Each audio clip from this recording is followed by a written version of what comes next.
Thank you very much for joining us. New for you at noon, a North Dakota town has been evacuated after a train derailment this morning. Hi, everyone, and thank you for joining us. I'm Kyle Bosch. It's the town of Heimdall, North Dakota, and it was evacuated this morning after a BNSF oil train went off the tracks and started on fire right around 7:30 a.m.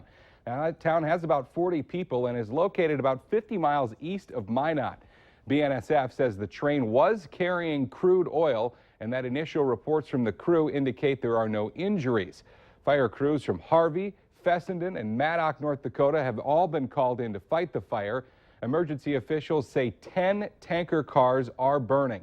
Now, in case you're wondering just how much oil could be involved, each tanker car typically carries anywhere from 675 to 720 barrels of oil, which could equal out to as much as 32,000 gallons of oil per car.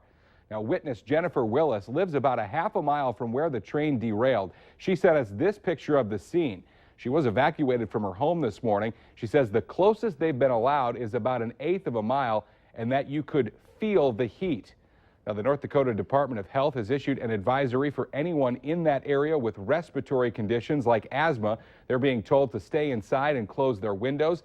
They also say that weather conditions are keeping the smoke from dispersing and keeping it close to the ground. We have crews on the scene, and we will, of course, bring you the very latest throughout this newscast here, Valley News Live at noon, on our website where we first broke this story, valleynewslive.com, and, of course, much more coming up tonight on Valley News Live at 5 and 6.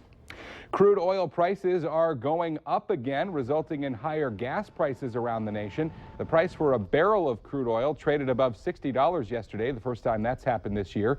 GasBuddy.com reports that the national average for a gallon of gas is now $2.65. That's the highest it's been in 6 months. Oil prices fell below $45 a barrel earlier this year. That led to low gas prices, but also job cuts in the oil sector and cuts to the number of drilling rigs operating in western North Dakota. Experts say the recent hikes in oil prices may be a sign that the oil market is stabilizing. A missing North Dakota teenager is back with her family today. Bismarck police confirmed early this morning that Akira Morin has been found safe. She was last seen Saturday, and there are reports she may have been headed to the Wahpeton area. Morin's father says authorities also found her boyfriend, who was reportedly traveling with her. No other details are being released. Much needed rain is falling across the valley on this Wednesday, but how much will we get? Let's check in with meteorologist Robert Hahn, who has a first look at our forecast. Yeah, we're going to see some periods of rain not only today, but into tonight and through much of the day on your Thursday. And even in a few areas, that rain may linger on into early Friday morning. Right now, temperatures with lots of clouds around and some scattered rain showers. We've got temperatures mostly in the 50s and 60s, but 70 warm degrees up in Roseau, 66 Thief River Falls, 63 degrees right here in the Fargo-Moorhead area. There are the clouds that continue to surge off towards the north, and underneath those clouds, there it is, some much needed rain. There could be a few rumbles of thunder from time to time as we head through today, tonight, and tomorrow.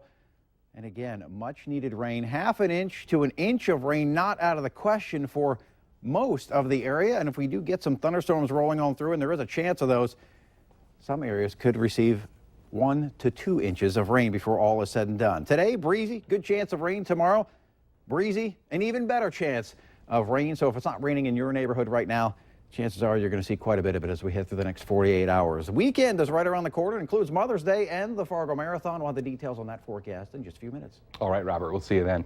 Moorhead police are questioning an MSU Moorhead student accused of raping a woman on campus. It's the 4th report of a rape on campus this school year. A warning was sent out yesterday to students after the alleged attack happened in an academic building on Saturday. The alleged victim is also an MSUM student and says she knows the man. Police this morning would not comment if any arrest had been made in the case, calling it an ongoing investigation. A crime alert has been issued at the University of Minnesota in the Twin Cities after a student there says 2 men sexually assaulted her.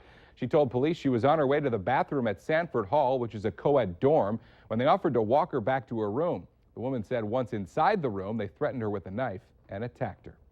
Police are looking for a Crookston man who they say stole a DNR pickup truck, trailer, and ATV. The Polk County Sheriff's Office says Thomas Staff Jr. allegedly took the silver pickup that was pulling a flatbed trailer with a Polaris Ranger on it. Here's his picture up on your screen right now. The vehicles were last seen near Mentor, Minnesota. Jennie-O Turkey is blaming Minnesota's struggles with the avian flu outbreak for the temporary layoff of more than 230 employees at its plant in Faribault. The company website says there has been a significant reduction in the number of turkeys available for processing. Meanwhile, North Dakota Senators John Hoeven and Heidi Heitkamp are among 14 others from both parties who are requesting money to fight the avian flu outbreak. Remember, if you want to stay updated on breaking news and weather alerts throughout the day, sign up for our Valley News Live text alerts. It's easy to do. Just head to our website, valleynewslive.com, and click on the text alerts button for all of the details.